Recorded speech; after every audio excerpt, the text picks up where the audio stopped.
Donc, il y avait des membres du bureau national qui ont fait remonter les choses. Bon, je vous explique vite fait. Hein. Oui. La lettre, je suppose que vous l'avez lue. Oui, bien sûr. Il a eu accès. Je l'ai lu. Voilà. Ensuite, bon, ça a fuité. Alors ça, la fuite de qui elle vient, personnellement, n'ayant pas de preuves, je ne peux pas accuser qui que ce soit. Voilà. Mais c'est toujours dit que ça a fuité dans la presse et tout. Au départ, ça devait rester en interne. Oui. Si vous voulez, cette lettre, elle a été envoyée. Alors, les destinataires de cette lettre... Mais c'est qui les instigateurs de cette lettre? Alors, les instigateurs de cette lettre, c'est les membres du bureau national, dont vous retrouvez le nom, hein. D'accord. Tout le monde les connaît. Il y a parmi eux Charles-Henri Gallois, Vincent Mousseau, et il y a, on va dire, alors sur 28 membres, il y en a de mémoire 19, je crois. Voilà. D'accord. Et cette lettre a été envoyée donc à l'ensemble des membres du bureau national. Elle a été envoyée aux permanents salariés de l'UPR, au siège, c'est-à-dire qu'au siège on a des permanents salariés. Oui. 4 ou 5, voilà. Et aux délégués régionaux. Donc vous l'avez eu, vous? Oui, moi j'ai D'accord. eu. Et apparemment, vous en êtes signataire aussi. Apparemment, vous en êtes signataire aussi, non? Voilà, alors là, c'est le gros problème. Moi, j'ai reçu la lettre, donc comme tout le monde, le 17 avril. Oui. D'accord. Cette lettre, je l'ai reçue. Avant, j'avais eu un coup de fil d'Éric Boisé, qui est un des membres du bureau national. Oui. Pour m'alerter de la chose, et comme quoi, en tant que délégué régional, j'allais recevoir la lettre. Bon, ok. Donc, il m'a envoyé la lettre quelques heures après son coup de fil. J'ai reçu la lettre, ça doit être 15 heures et quelques de mémoire. Il fallait apporter une réponse avant 19 heures. Donc, moi, j'ai répondu, c'était 18 heures. Par là, quand j'ai répondu, alors, mes éléments de réponse, en résumé, moi, la lettre ne m'apporte aucune preuve. Il y a des faits qui sont spécifiés dedans. J'ai pas les preuves, moi, je ne détiens pas de preuves formelles, intangibles, me permettant de me prononcer. Voilà. Ça, c'est ce que j'ai dit. J'ai dit qu'à partir de là, je me réservais d'apporter mon soutien à cette lettre. J'ai aussi rajouté que si effectivement il y avait des preuves irréfutables et intangibles, il était normal que M. Asselineau, même en tant que président, doit me rendre des comptes. Et j'ai même mis que plutôt que de lui proposer de se prononcer dans 48 heures, c'est de faire une réunion entre lui et le bureau national. Ça, c'est les éléments de réponse que j'ai apportés. Voilà. Oui, mais vous êtes signataire aussi de la lettre, apparemment. C'est ce que j'ai vu. Non, alors, c'est ce que je suis en train de vous expliquer. Au vu de ces éléments de réponse, j'ai répondu, comme j'ai répondu dans le délai avant 19 heures, au niveau du bureau national. Et ça, je vais vous expliquer la suite après. Ma réponse n'a pas été lue avec tout l'intérêt qu'il fallait, et donc je me suis retrouvé signataire. J'ai de suite recontacté Éric Boisé. J'ai gardé tous les mails. Oui. Je les ai imprimés, et comme je l'ai dit, bon, j'ai eu beaucoup d'adhérents au téléphone, surtout la première semaine et tout. Ça, je l'ai dit à tout le monde. Les mails, je peux les porter en réunion, les montrer à tous les adhérents. Il n'y a pas de souci. Donc, j'ai donc refait un mail à Éric Boisé, en lui disant que j'avais pas été signataire, qu'il avait sûrement mal lu, pas lu du tout, même peut-être ma réponse du 17 avril. Il m'a répondu oui, effectivement, mais le mal est fait. Bon. J'ai dit, mais alors à ce moment-là, il fallait faire éventuellement une liste avec les signataires sûrs et une autre liste avec ceux qui réservent leur position à l'attente de preuves. Il me dit, t'es le seul. J'ai dit, à ce cas-là, tu es le seul. Et le 22, le dernier mail qu'il m'a envoyé, il est en date du 22 avril, il me dit, Bernard, j'avise FA c'est le président, François Asselineau, et le BN que tu n'es pas signataire. Voilà, ça c'est le mail qu'il m'a envoyé le 22. Et j'ai tous les mails, moi. Comme je dis, je peux les montrer à n'importe qui. D'accord. Voilà. Ok. D'accord. Non, mais je pensais que comme je vous avais vu signataire, j'ai dit, il a des preuves. Donc, j'attendais ces preuves qui viennent pas d'ailleurs, donc... Mais les preuves, vous savez, je suis comme je dirais n'importe quel adhérent, je les attends aussi avec impatience. Voilà, ok. Moi, je ne suis pas membre du BN, donc je ne suis pas détenteur de preuves. C'est pour ça que je ne suis pas un signataire de la lettre. D'accord. Voilà. Alors, il y a eu le malentendu avec Marc à ce sujet. Il m'a envoyé un mail incendiaire. Je l'ai appelé vendredi. Je lui ai laissé un message et depuis, il ne m'a pas recontacté. Voilà. Et après, ce que j'ai dit aussi, dès le lundi, donc le lundi, c'est vendredi 7, samedi 18, le 21, le 21, moi j'ai envoyé un mail à tous les délégués départementaux en leur disant que, bon, ils allaient sûrement être appelés par leurs adhérents, c'est normal, tout à fait logique. Il y a deux choses qu'il faut essayer de faire quand même tant que faire se peut. Éviter de s'éparpiller sur les réseaux sociaux et d'aller se prendre la tête avec des sympathisants des autres partis qui profitent bien de l'occasion. Bien sûr. Deuxièmement, éviter aussi de s'écharper entre adhérents. Ouais. On reste calme, on suit l'affaire. Par contre, voyez, alors bon, je vous en parle puisque je vous tiens. Par contre, voyez, bon, je suis surprise et agréablement que vous n'ayez pas signé cette lettre, mais vous auriez dû en faire part sur les réseaux sociaux en disant « Attention, je ne suis absolument pas signataire de cette lettre ». Je pense que ça aurait été de bon ton de le mettre. Parce que beaucoup des adhérents ne le savent pas. Moi, je ne le savais pas jusqu'à maintenant, vous venez de me l'apprendre. Voilà, vous voyez. Dans mon esprit, vous êtes signataire parce que vous êtes sur la liste. Voilà. Alors, ce que je vous dis là, je l'ai répété à tout le monde. Mais je vous dis surtout la première semaine. Alors, sur les réseaux sociaux, c'est encore mieux. C'est encore mieux. C'est fait pour ça. Les réseaux sociaux, c'est fait pour que les choses se répandent. Et c'est bien que la vérité soit répandue. Que vous ne soyez pas signataire de ce torchon. Moi, je vais vous dire, la vérité pour moi, c'est les mails que je détiens. Voilà. Ça, c'est des échanges de mails que j'ai eus avec qui de droit au sujet justement de ma position sur la signature. Ça pour moi, c'est l'essentiel. Et je ne vais pas mettre les mails sur les réseaux sociaux. Non, mais non, pas les mails sur les réseaux sociaux, mais dire, attention, j'ai vu que je faisais partie des signataires, absolument pas, je me suis défendue de ça, j'attendais les preuves pour être signataire, ces preuves je ne les ai toujours pas, et je pense qu'il serait bon que vous mettiez ça sur les réseaux sociaux. Ouais, je pense que les adhérents, c'est ce qu'ils attendent. Oui, alors ça, ah bah oui, moi l'adhérente du Lot que je suis, c'est ce que j'ai attendu et j'ai rien vu venir. Oui, mais attendez, madame, il y en a qui vont me dire, ouais tu dis ça, mais apporte-nous les preuves. Les preuves que vous n'avez pas les preuves? Non, les preuves que j'ai pas signées. Non, mais si vous dites, alors ça, mais ceux qui vous demandent ça, monsieur, enfin, ceux qui vont vous demander ça, c'est ceux qui veulent absolument froncer François Asselineau.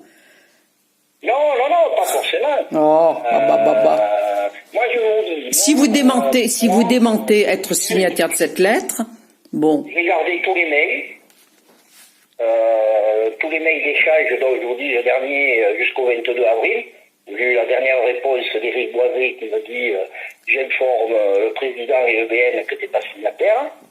J'ai même demandé, parce que ça, vous avez dû l'avoir, vous savez que dans un dernier mail que j'ai envoyé, c'était ma réponse au sujet du congrès pour le 6 juin. Oui. Voilà. Et je parle dedans des signataires. Oui. Vous avez bien lu le mail. Oui, je l'ai bien lu. Oui, je l'ai bien lu. Oui, parce que la liste des signataires, moi, ce que j'ai demandé, c'est à ceux qui la rectifient. Parce que dedans, dans les signataires, il y en a qui sont plus signataires. Ils apparaissent toujours dans la liste. Oui, exactement. Mais il serait bien que cette liste qu'on a vue apparaître au départ sur les réseaux sociaux, qu'on la voit rectifiée. Et c'est pas normal que nous, adhérents, on n'arrive pas à avoir cette liste rectifiée. Oui. Parce que combien se sont rétractés? 1, 2, 3, 10, 15, et c'est bien de le savoir. D'ailleurs, c'est bien déjà qu'un seul se rétracte. Ça veut dire qu'il y a anguille sous roche. S'il y en a déjà un qui se rétracte, ou deux ou trois. Voilà. Mais je crois que c'est bien, dans la mesure où cette liste a été diffusée sur les réseaux sociaux, la liste rectificative doit être diffusée sur les réseaux sociaux. Mais le souci, c'est que, à ma connaissance, il n'y a pas de liste rectificative. Eh ben oui, c'est pas normal. D'où ma proposition. Là, le dernier mail que je vous ai envoyé, la réponse que j'ai fait au secrétaire général, à Benjamin Marc, j'en parle. Je suis d'accord avec vous que c'est pas normal. Mais c'est dépendant de ma volonté, ça. Hein. Je peux pas rectifier la liste, moi. Non. Mais votre volonté à vous, de plus y être, c'est aussi votre droit de le mettre sur les réseaux sociaux. Oui, alors je suis très peu utilisateur de réseaux sociaux. Alors moi, je vais le mettre en disant, je viens d'avoir un entretien avec Monsieur Zanousso, qui se dit s'être rétracté, c'est même pas rétracté, n'a jamais donné sa signature, c'est même pas une rétractation, n'a jamais donné sa signature. Voilà, et je détiens toutes les preuves, comme ça je le répète, parce que je le dis à tous ceux que j'ai eu le plaisir d'avoir au téléphone, je conserve les mails, je les ai même imprimés, et je peux les ressortir en réunion devant n'importe quel adhérent. Ça, je l'ai toujours dit. Voilà. C'est une bonne chose. Après, il y a eu un petit concours avec Marc, et donc j'aurais aimé qu'il me rappelle, apparemment il ne souhaite pas me rappeler, c'est bien dommage. Ça peut être quelqu'un qui explique beaucoup. Voilà. Et moi, je suis toujours resté à ça. J'ai dit, je n'ai pas de preuves formelles pour pouvoir me prononcer. Après, parce qu'il faut quand même anticiper les choses. Hein. On ne sait pas ce que ça va devenir. À mon avis, ça va se finir devant la justice, cette histoire. Mais, bon. Mais il a raison, Asselineau, de déposer plainte. Il a raison. Oui, non, mais après, chacun a raison de déposer plainte. Bien sûr. Après, ceux qui ont accusé, je ne sais pas pourquoi ils n'ont pas déposé plainte. Ça, j'arrive pas à comprendre. Je sais pas, je peux pas vous dire que je parlerai dans le vide. J'ai pas les preuves, je sais pas. Oui. Je peux pas me prononcer. Moi, je vous dis, ma situation est la même aiguë. Je n'ai pas de preuves formelles, intangibles, irréfutables me permettant de me prononcer à mon âme et conscience. Par contre, j'ai toujours ajouté que si effectivement ces preuves venaient à se faire un jour, il est normal que le président, qui c'est un membre comme un autre, hein, nous sommes une association type loi 1901, Oui. donc voilà, il est normal qu'il rende des comptes. Si jamais, effectivement, tout cela est prouvé. Qui rende des comptes, oui, je suis tout à fait d'accord. Oui, qui rende des comptes, c'est pas parce qu'il est le président, oui, qui rende des comptes.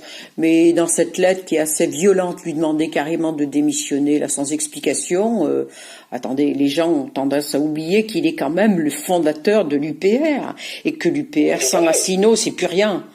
S'ils n'ont pas compris ça, c'est qu'ils n'ont rien compris. L'UPR sans Asselineau, c'est rien. C'est du vide.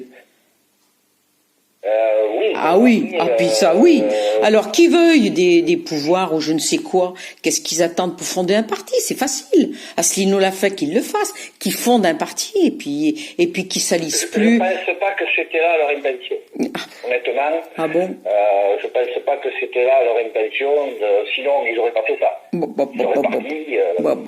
Ils seraient partis et puis voilà. Non, le truc est trop gros. C'est quelque chose que j'ai toujours dit. Si effectivement il y a des preuves irréfutables, donc bien sûr, les preuves irréfutables doivent être portées à la connaissance de l'ensemble des adhérents. Parce que ce sont quand même le Congrès, c'est le Congrès qui décide, et le Congrès, c'est l'ensemble des adhérents.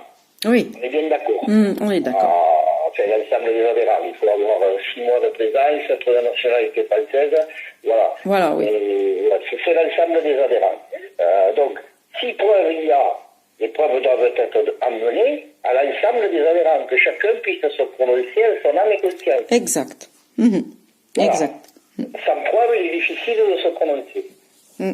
Effectivement, s'il y a, parce que j'ai toujours dit ça aussi, si effectivement, j'emploie toujours le conditionnel, hein, mais bien d'accord. Si effectivement il y a des preuves irréfutables qui font que on voit que Asselineau a été coupable de malversion ou je sais pas quoi, ce sont les adhérents qui se prononceront Et si la majorité des adhérents se prononcent contre ce lion, bon, mais ça sera le choix du Congrès. Oui, oui. C'est jamais passé dans aucun parti politique, ça. Hein. Voilà. Donc, ça serait une première dans le monde politique. On n'en est pas là. Oui. On n'en est pas là. Personne n'a des preuves. Oui, ben voilà, c'est ça. Personne n'a des preuves. Il y a ceux qui détiennent Et ceux qui disent en avoir ne les diffusent pas. C'est quand même gros, quand même. C'est énorme. C'est énorme. Enfin, je sais pas, moi. Si j'ai des preuves de quelque chose, qu'on me les demande, dans les 24 heures, je les étale, mes preuves. Là, ça fait 2 semaines. Il n'y a rien qui bouge, hein. Les preuves, on les attend, on les attend, on les attend, on les attend, hein. J'ai là derrière aussi, hein. Bon. Je ne peux pas me prononcer pour eux. Ah oui, bien sûr. Je suis membre du bureau national. Je comprends bien. Je ne participe pas à ces choses-là. Je comprends bien. Voilà. Là, je dirais comme tout le monde, je suis l'affaire, j'attends la suite des affaires. Eh ben voilà. J'ai entendu les uns et les autres se prononcer.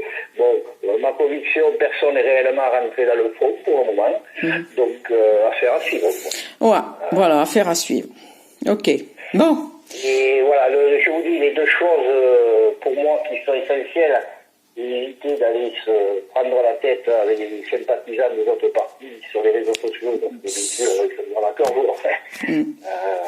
Oui, mais c'est sûr que il y en a qui attendent que ça, aller savoir s'il n'y a pas des officines derrière, c'est pas impossible non plus. Donc c'est vrai que ça arrive à un moment où l'Union européenne est en mauvaise position, les paroles d'Asselineau ressortent on ne peut plus juste, ça gêne. Donc on peut imaginer plein de choses derrière ça. Donc voilà. Affaire à suivre pour savoir le fond du problème, qui a commandité ça et pourquoi. Voilà. Affaire à suivre et bon, comme j'ai dit pour l'instant, éviter de s'écharper en travers de Ah oui, non, c'est sûr. Il va passer des choses, des gens s'insultent et tout. Ouais, oui, bien sûr, ça sert à rien de s'écharper. Hein. Ok. Non, ça sert à rien. Mais je trouve dommage que le BN ne s'explique pas mieux par des preuves. Je trouve dommage. Quand on a commencé quelque chose, on va jusqu'au fond des choses. Je vous dis, voilà. Là aussi, qu'est-ce qu'ils attendent? Qu'ils les mettent sur la table, leurs preuves, et puis qu'on en finisse. Il y a peut-être un peu de stratégie là derrière. Je sais pas. Ouais. On verra quelle stratégie, voilà. Ouais, on verra. Je suis à l'attente. Ouais. D'ailleurs, à ma réponse que j'avais fait le 17 avril, quand j'avais eu réception de la lettre, j'avais dit que cette affaire aurait dû rester entre membres du BN, que c'était pas la peine de mettre les délégués régionaux dans la boucle. Ah oui, absolument, oui. Absolument. Parce qu'en plus, le soir, il y avait une réunion sur Discord. Je sais pas si vous connaissez Discord. Non. C'est un genre de Skype. Oui, non, mais enfin, oui, en fait, je dis non, mais j'y vais pas, donc voilà, ouais. Donc, il y avait une réunion sur Discord, réservée uniquement aux membres du bureau national. C'est-à-dire que les délégués régionaux, on ne pouvait même pas les discuter. Eh oui, c'est bizarre, ça, quand même. Et c'est là, et ça, je l'ai mis dans ma réponse du 17, j'ai dit, cette affaire aurait dû rester entre membres du BN, c'est pas la peine de vous mettre dans la boucle si on peut même pas en parler. Oui. Voilà. Enfin bon, allez, je vous dérange pas plus, on verra plus tard qu'est-ce qui va se passer. Vous ne me dérangez pas du tout. Voilà. Je vous remercie et je vous souhaite une bonne journée. Comme je vous dis, j'ai tous les mails conservés, les échanges de mails au sujet de ma position. Eh ben c'est bien, ça pourra peut-être servir un jour. N'importe quelle adhérence, j'ai dit ça depuis le début. Ok. Merci, bonne journée, merci. Merci à vous. Au plaisir. Bonne journée à vous. Au revoir.